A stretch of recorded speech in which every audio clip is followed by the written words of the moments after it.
આ નડિયાદની અંદર આવનારો નવરાત્રિ મહોત્સવ એ લોકો માટે નવરાત્રિ મહોત્સવ બને.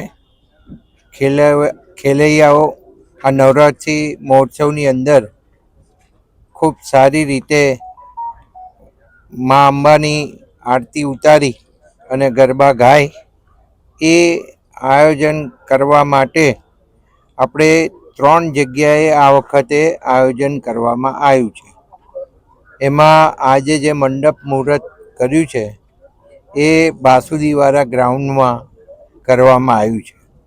અને હમણાં કહ્યું વિકાસભાઈએ એ રીતે આ નવરંગ ક્લબ દ્વારા આયોજન કરવામાં આવ્યું છે. એમાં ટોટલ ફ્રી ગરબા લોકો માટે, દરેક સમાજ માટે, દરેક જ્ઞાતિ માટે રાખવામાં આવ્યા છે.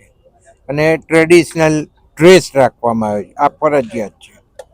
બીજું આયોજન જે પ્રમાણે મા શક્તિ ગ્રુપ દ્વારા જે અમે લોકો જ કરવાના છીએ એ ગરબા ખીચડીની સામેનું ગ્રાઉન્ડની અંદર આ ગરબા થવા જઈ રહ્યા છે. એમાં પણ 25,000 ઉપરાંત રમી શકે ગરબાની અંદર અને લોકો લાભ લઈ શકે એ રીતનું આયોજન કરવામાં આવે છે. અને ત્રીજું ખાસ આ વખતે જે આયોજન કરવામાં આવ્યું છે એ નાના છોકરાઓ માટેનું આયોજન કરવામાં આવ્યું છે.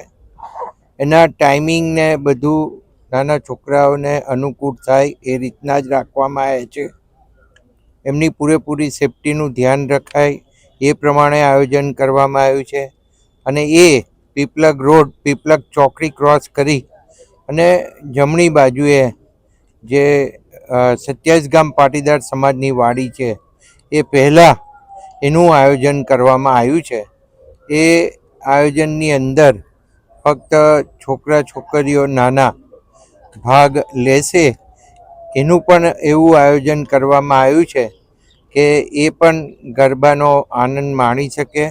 અને જે આપણી સંસ્કૃતિનું ખાસ કરીને આપણે જતન કરવાના આપણા જે પ્રયાસો છે એ સંસ્કૃતિને ઉજાગર રાખવા માટે થઈ અને આ મા અંબા જે આપણને શક્તિ પ્રદાન કરે છે એ મા અંબાનું આપણે આરાધ્ય પ્રાર્થના કરીએ છીએ અને ગરબા ગાઈએ છીએ.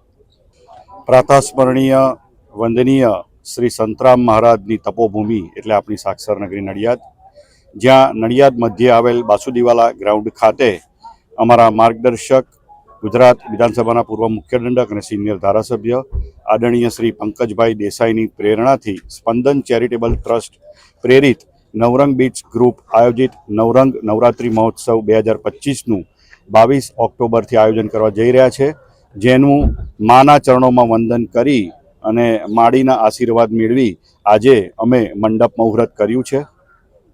કઈ જગ્યાએ જ્યાં અને કેટલી ક્ષમતાવાળો આ મેદાનમાં આશરે 4500 થી 5000 ખેલૈયાઓ ગરબે ઘૂમી શકે છે. અને એટલી જ વ્યવસ્થા ગરબા જોનાર માટે બેઠક વ્યવસ્થા અને બીજી સામાન્ય પબ્લિક માટે કરવામાં આવશે. આ ગ્રાઉન્ડ ક્યાં આવેલું છે અને ફી કેટલી રાખવામાં આવી છે પાસમાં? આ ગ્રાઉન્ડ નડિયાદ શહેરની બિલકુલ મધ્યમાં અને એક ઐતિહાસિક ગ્રાઉન્ડ છે, જ્યાં ભારતના આદરણીય વડાપ્રધાન શ્રી નરેન્દ્રભાઈ મોદીજીની પણ અનેક સભાઓ થઈ ચૂકી છે. એવું નડિયાદ વિસ્તારનું મધ્યનું મેદાન કે જેને દરેક દિશાએથી આ ગ્રાઉન્ડ મધ્યમાં આવેલું છે.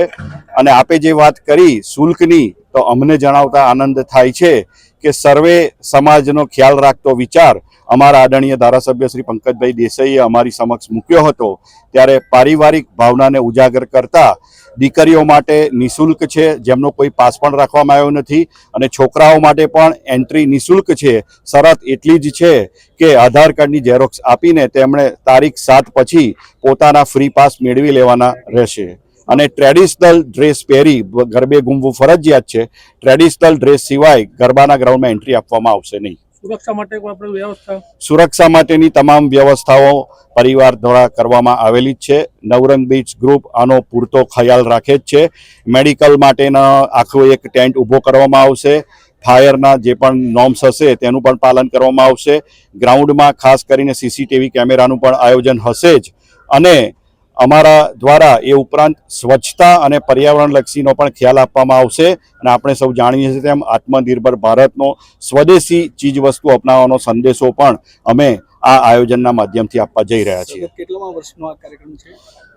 આમ તો અમે આ કાર્યક્રમના આયોજન 2012થી કરતા આવ્યા છીએ. 2023માં છેલ્લા ગરબા થયા હતા. ગઈ વખતે આપણે જાણીએ છીએ તેમ આદરણીય પંકજભાઈના માર્ગદર્શન હેઠળ આપણે મા ચેરિટેબલ ટ્રસ્ટના સહયોગથી રાધે ગ્રાઉન્ડમાં ભવ્ય ગરબાનું આયોજન કરેલું. આ વખતે પણ ત્યાં આયોજન છે જ, પરંતુ આપણે સૌ જાણીએ છીએ તેમ સર્વેને સંકલિત કરીએ અને પબ્લિક પણ મેનેજ થાય એટલા માટે બાસુદીવાલા આ નડિયાદ મધ્યે આ ગરબાનું આયોજન કરેલ છે. My school is one such future-ready school where I understand each and every concept taught in the class and don't rote learn, where teachers don't just use books and blackboard to teach but use new ways of teaching and learning like audiovisual learning, activity-based learning and group activities which enhances my conceptual understanding. My school also teaches coding, which is an important 21st century skill. Not just that, I get an opportunity to showcase my skill on a national platform. And with all this, I acquire important skills that make me future ready and confident. Would you also like to know where is my future ready school? Visit now and see for yourself.